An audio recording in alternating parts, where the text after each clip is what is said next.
This is a DIY. What do you guys call that? You guys, do they call it the same? They do. They don't call it a dye? Okay. Never heard of that. So this is a DIY on indoor lighting. This is what it's like in a regular house at night. And then you're going to turn that on.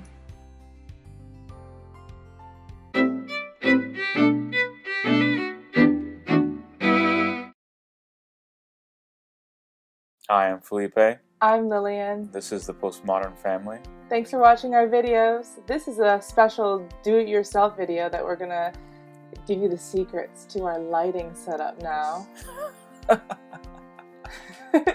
But anyway, thanks so much for watching our videos. We are Americans living in the UK, and we make videos about the peculiarities of the UK and also living the traditional family life. So please do hit that subscribe button, and we make 3 new videos a week. As you may know, we have been vlogging now for how many months? Since April, so 8 months. End of April, right? Yes, so 7 months. 7 months, really. And it's not until recently where we realized we really need an indoor lighting setup because the sun has set so early. Previously, it wouldn't set until like 9 p.m. in the summertime, which is fantastic. But recently, it's been setting at 4:30, right?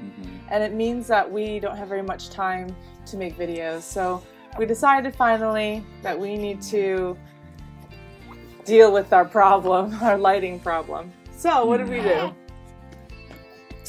Well, we went to B&Q. Well, first of all, we were, they sell those indoor lighting setups, and they cost, we were interested in like a ring light, you just kind of circular around the camera. That costed around 60 or 70 pounds on Amazon. And then there are also the 2 lighting setups that are around 80 or more. So we thought we don't really want to spend that much money. So, and I saw something on YouTube about do-it-yourself indoor lighting for cheap. So we decided to do that. And what we did was we went to B&Q, which is I think it's owned by Home Depot. Anyway, in the U.S., the hardware store, the big hardware stores in the U.S. are Lowe's and Home Depot. So I think Home Depot owns B&Q. Because they look exactly the same. Well, they use the same color scheme. Yeah. Yeah, and the layout. But the layout of Lowe's is the same too. So it's like all on the way there. It was around lunchtime, so we stopped and ate at Pizza Hut, which we decided that we're never going to do that again because it was just pizza. And it wasn't even like good pizza. It wasn't like Papa John's pizza where it's, we're happy to eat. So before we go to B&Q, we're gonna have some lunch at Pizza Hut. So we're gonna get the lunch buffet. But the Pizza Hut is a lot fancier than in the US. Oh, that's right. It looks really... It's like brand new. Yeah, and stylish. And the decor is unique, yeah. We're used to Pizza Huts being like, the leather seats are all like cracked. Cracked, yeah. And too soft. It's an old franchise in the U.S., so I think over here it's relatively new. So they build new places, and so it's like the young hip kids are there eating their food, like Nando's, like cheeky Nando's. After that, we went to B&Q. We decided to go for a stroll instead of asking for help because we're not in a rush. And Felipe said that this is probably the only store besides a bookstore. Yes, that he's happy to go for a stroll in, I guess. So we walked all over the entire store first before asking where the floodlights were because we already knew what we wanted. And so we decided to go for getting 2 floodlights. Felipe was really smart. I originally thought, let's be really cheap and just get 1. But he knows, and we know as well, I know as well, that if you have 2, then it eliminates shadows. So if you have just 1, then there's always going to be a shadow wherever you put it. But if you do 2, they can cancel each other out, and that helps look better.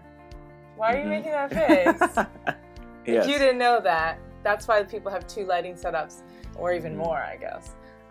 The ring light though is just one, but I guess because it's in a ring, it eliminates some sort of shadows on your face. But usually ring lights are not very powerful, so you have to be quite close, and we aren't that close to our camera. We're about, this is where it'd be good if we had our measuring tape.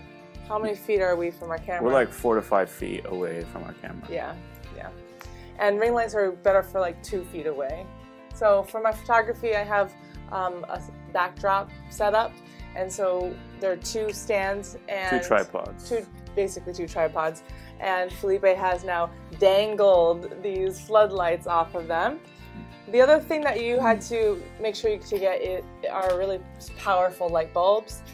So if you look at the lumen and the wattage, this one was like 8,300 something lumen. Yeah, and so it's really strong. It's like daylight bright. And even though it was considered a warm white, it doesn't look too warm to me. It doesn't look too yellow, does it? No.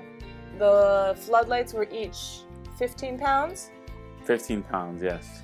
Actually, originally we went and got the ones that were without electrics. That had a motion sensor. They were for your, like, driveway. Yeah. What do they call that here? Pavement? No. Yeah. Driveway? Drive. The drive. Yeah. And so you would like hook it in through the wall and have to wire it that way. So we got the wrong one and we went back and switched over. And so these ones are 15 pounds each.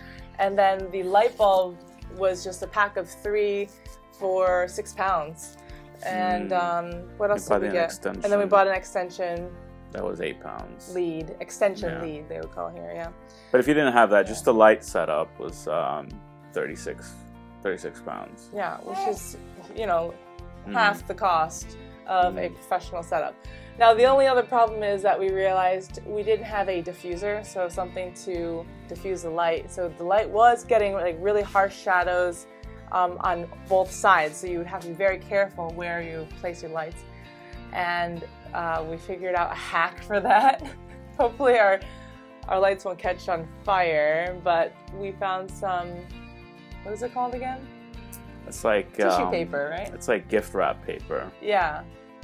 And have now dangled them in front of the lights. So they are now diffusing the lights. So in total we spent 44 pounds, right? Because we bought the extension cable. Yeah. We're not counting the cost of our stands though, and that would be an extra cost for someone else who doesn't have stands. The other hack we saw that someone did was they bought white umbrellas, and then they kind of like used that to be the diffuser. We didn't see any white umbrellas, so we didn't look into that. But this is actually working out much nicer, I think, because you'd have to figure out how to dangle that, and that's more difficult. So, yeah. So we hope you guys like the way it looks, and we hope that we'll be able to now produce more videos for you. Also, you notice we have a different backdrop because this is now a different angle. We're not facing our window anymore. In fact, we're facing probably the favorite part of our house. Right? It looks really nice, but do let us know what hacks you guys have been using, or anything from this video that you thought was really helpful. Please leave it in the comments. Well, thanks for watching, y'all. Thanks so much for watching. Hit that subscribe button. And also, if you're interested, go to www.patreon.com/thepostmodernfamily and become a patron. Bye! Bye!